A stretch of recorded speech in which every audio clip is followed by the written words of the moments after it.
कुछ दिनों से कालगढ़ में कुछ अजीबोगरीब घटनाएं हो रही थीं। गांव में कोई भी घटना होती थी तो सबसे पहली सूचना हिम्मत सिंह को दी जाती थी। गांव की बुढ़िया भागती हुई जमींदार के पास पहुंची। जमींदार साहब, गजब हो गया। मेरा बेटा मटरू कल शाम से गायब है, अभी तक घर नहीं आया। अरे आ जाएगा, किसी दोस्त के यहाँ गया होगा। आजकल के लड़के बिना बताए पार्टी वगैरह मनाते रहते हैं। लेकिन जमींदार साहब, मैंने उसके सारे दोस्तों से पूछ लिया, किसी ने भी उसे कल दोपहर के बाद नहीं देखा। सबसे अंत में मटरू के दोस्त सुरजा ने उसे देखा था। ठीक है, दीवान जी सुरजा को बुलवाइए। दीवान नेकचंद कालगढ़ गांव का सबसे पढ़ा लिखा और समझदार व्यक्ति था। सुरजा जमींदार के पास आता है। बताओ सुरजा, तुमने मटरू को सबसे अंतिम में कहाँ देखा था? जमींदार साहब, कल मटरू मुझे शाम 5 बजे शमशान के बगल में गन्ने की खेत की ओर जाते हुए मिला था। उस तरफ तो कोई जाता नहीं। अब वहाँ जाने के लिए तो मैंने पूरे गांव को मना कर रखा है।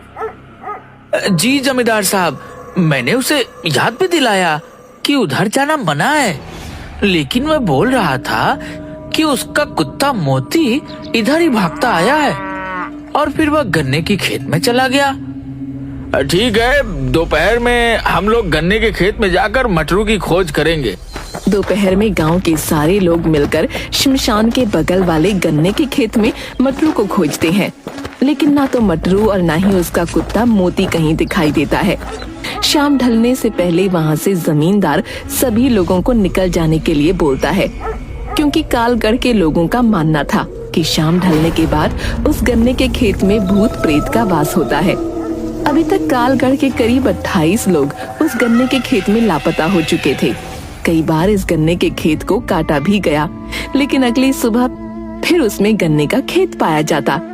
भय से गांव का कोई आदमी शाम के वक्त उधर से नहीं गुजरता। अब क्या होगा मालिक, मेरा मटरू के सिवाय इस दुनिया में कोई नहीं है। मैं तुम्हारी दुख को समझ रहा हूँ, लेकिन जितना हमें करना था हम लोगों ने कोशिश कर लिया। अब तुम जाओ और थाने में अपना रपट लिखवा दो।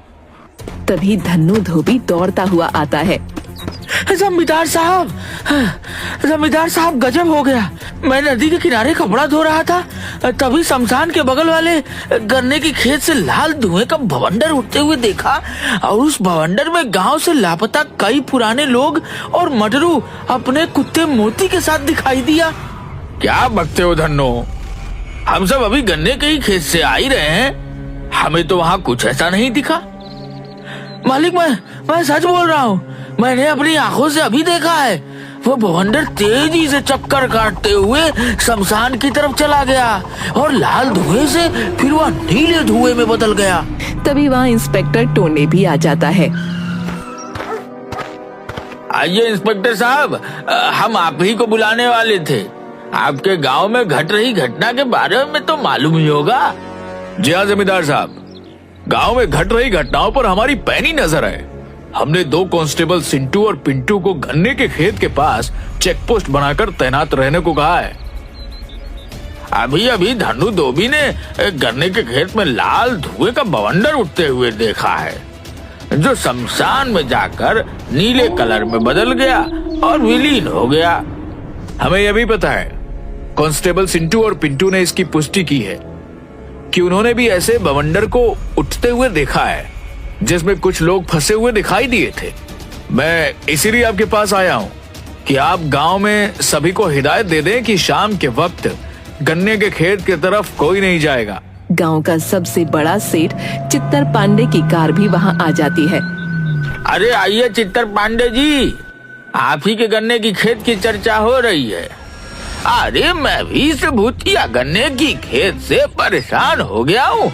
मैं सोच रहा हूँ कि उसके चारों तरफ 4 दीवारी घिरवा दूं, ताकि कोई आगे कांड न हो। सही सोचा है सेठ जी आपने। ये लीजिए मुखिया जी, 2 लाख रुपए मेरी तरफ से बुढ़िया को दे दीजिए। अरे पांडे जी, आप खुद दीजिए। अरे आप ही दे दीजिए, मैं गुप्त दान देने में विश्वास रखता हूँ, दिखावे में नहीं। अच्छा, मैं चलता हूँ, मंत्री जी के साथ एक इम्पोर्टेंट मीटिंग है। ऐसे ही आदमी को हमारे समाज की जरूरत है। बहुत ही नेक आदमी है सेठ जी। उधर कांस्टेबल सिंटू और पिंटू चेक पोस्ट पर। भैया आप कहाँ से हो? हम तो बिहार से हैं। और आप?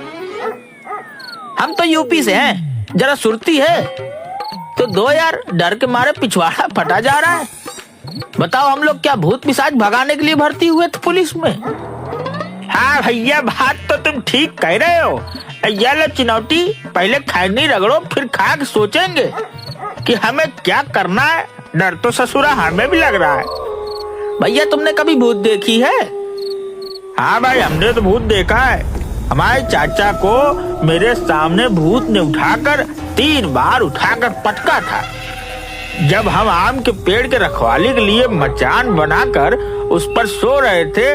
मैं नहीं मानता, मैं भूत प्रेत को नहीं मानता। ये एक कोरी कल्पना और अफवाह है। ठीक है भैया, अपनी अपनी सोच है। अच्छी बात है कि तुम्हें भूत प्रेत पर विश्वास नहीं है। हमें तो है भैया। ऐसा करते हैं, आधी रात तक तुम पहरा देते रहो, आधी रात के बाद मुझे उठा देना और तुम सो जाना। हाँ, यही ठीक रहेगा भैया। ठीक है भाई, मैं तो अब सोने जा रहा हूँ। रात 2 बजे हमें उठा देना। अभी 5 मिनट ही हुए थे कि चेक पोस्ट के पास बने झोपड़ी में सिंटू सोने जा रहे पिंटू के पास आता है। अरे सिंटू, क्या हुआ, तुम अंदर क्यों आ गए? भाई मुझे पेशाब लगी है। अबे तो पेशाब अंदर करेगा क्या? थोड़ी दूर जाकर पेशाब कर लो, पूरा खेत खाली पड़ा है। वैसी बात नहीं है पिंटू भाई, दरअसल मुझे उधर जाने में डर लग रहा है। प्लीज थोड़ा सा मेरे साथ चलो ना, मैं पेशाब कर लूंगा तो फिर आ जाना। यार अभी तो तुम कह रहे थे कि तुम्हें भूत पिशाच से डर नहीं लगता है। तुम्हारे इस बात से मुझे भी कुछ हिम्मत बढ़ा था, लेकिन तुम तो मुझसे भी ज्यादा डरपोक हो। चलो टॉर्च लेकर चलते हैं। सिंटू चेक पोस्ट से कुछ दूर जाकर पेशाब करने लगता है। उससे 2-4 कदम दूर पिंटू खड़ा हो जाता है। अचानक वहाँ से एक काली बिल्ली सिंटू के पैरों से टकराती हुई दूसरी ओर खेत में भाग जाती है। सिंटू डर के मारे उछलकर पिंटू के ऊपर चढ़ जाता है। भैया बचाओ बचाओ, मेरे पैरों से भूत टकराया अभी। अबे वो काली बिल्ली थी, मैं भी उसे टॉर्च की रोशनी में खेत में जाते हुए देखा है। चल उतर जा। नहीं भैया, भूत है। अभी मेरे पैरों में टकराया है। मुझे भूत से बचा लो। मैं अपने पत्नी का इकलौता पति हूँ, उसका क्या होगा? वो विधवा हो जाएगी, बचा लो। तभी आकाश में अचानक बिजली चमकती है और बादल गरजने की आवाज के साथ सिंटू और डर जाता है। भूत भूत! अरे उतर, मुझ पर क्यों दिया मुँह? सारा वर्दी खराब कर दी तूने। चल झोपड़ी के अंदर चल। सॉरी भैया, वो बादल की आवाज और डर से मेरी सुसु निकल गई। भैया हनुमान चालीसा पास रखते हो क्या? भूत पिशाच निकट नहीं आवे, महावीर जब नाम सुनावे। दोनों कांस्टेबल चेक पोस्ट के पास बने झोपड़ी के अंदर चले जाते हैं और एक ही खटिया पर दोनों सोने की कोशिश करने लगते हैं, लेकिन डर के मारे दोनों को नींद भी नहीं आ रही थी। तभी एक बार फिर बादल गरजता है और हवा से झोपड़ी के ऊपर रखा टीन नीचे गिर जाता है। सिंटू भूत भूत करते हुए खटिया से उठकर बाहर भाग जाता है। उसके पीछे पीछे पिंटू भी भागता है। अरे सिंटू किधर जा रहा है?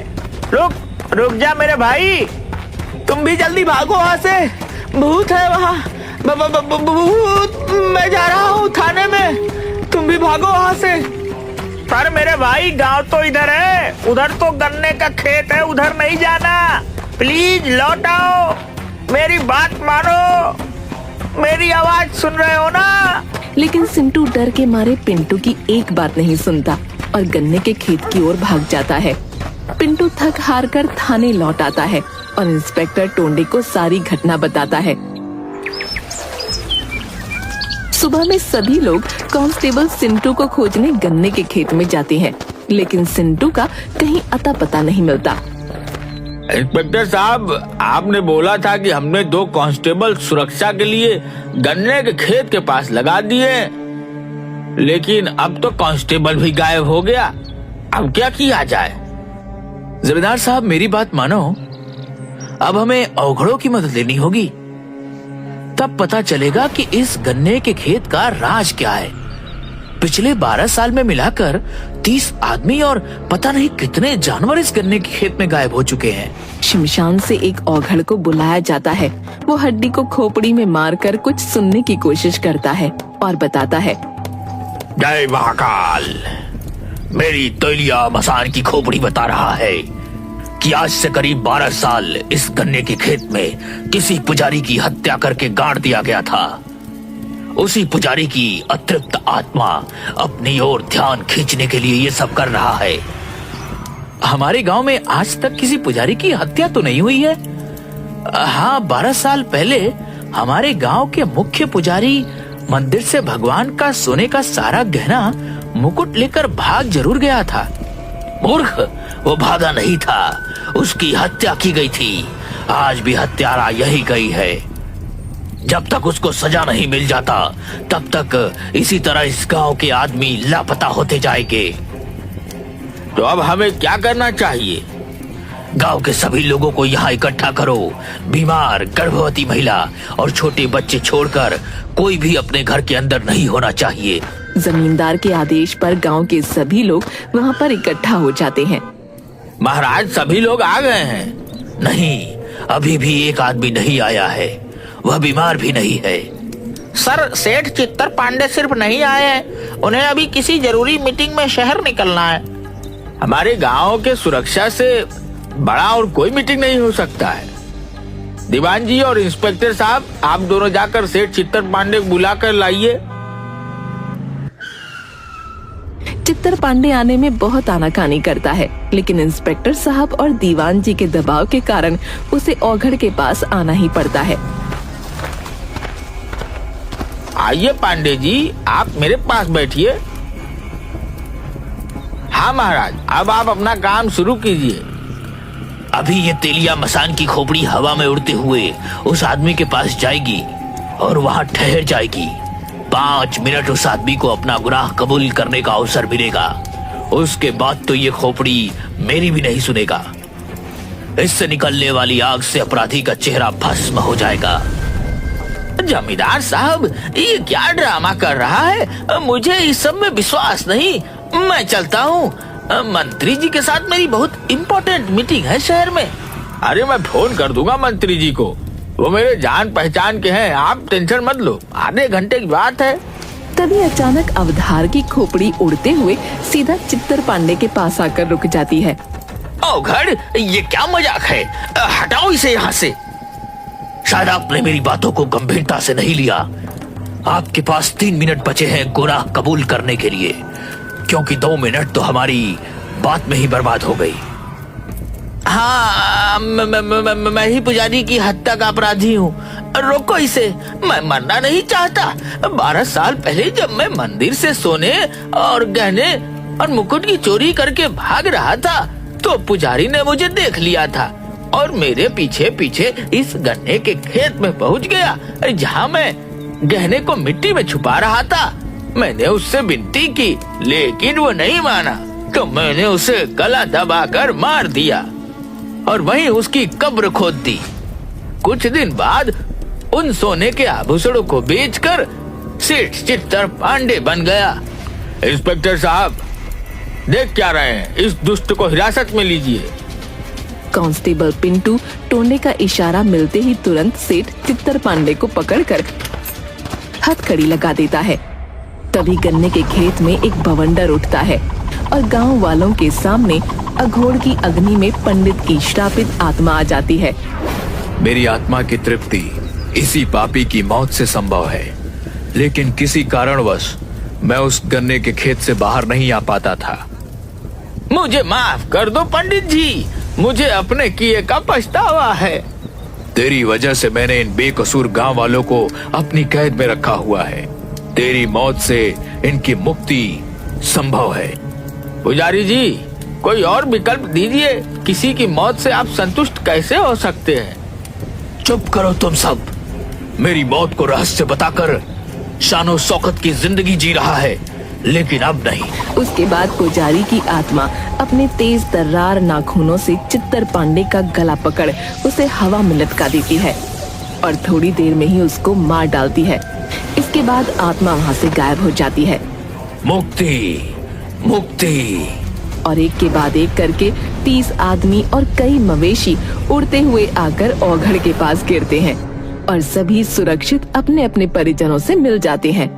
औघड़ के कहने पर उस गन्ने के खेत को जलाकर पुजारी जी की याद में एक बड़ा सा मंदिर बनवा दिया जाता है।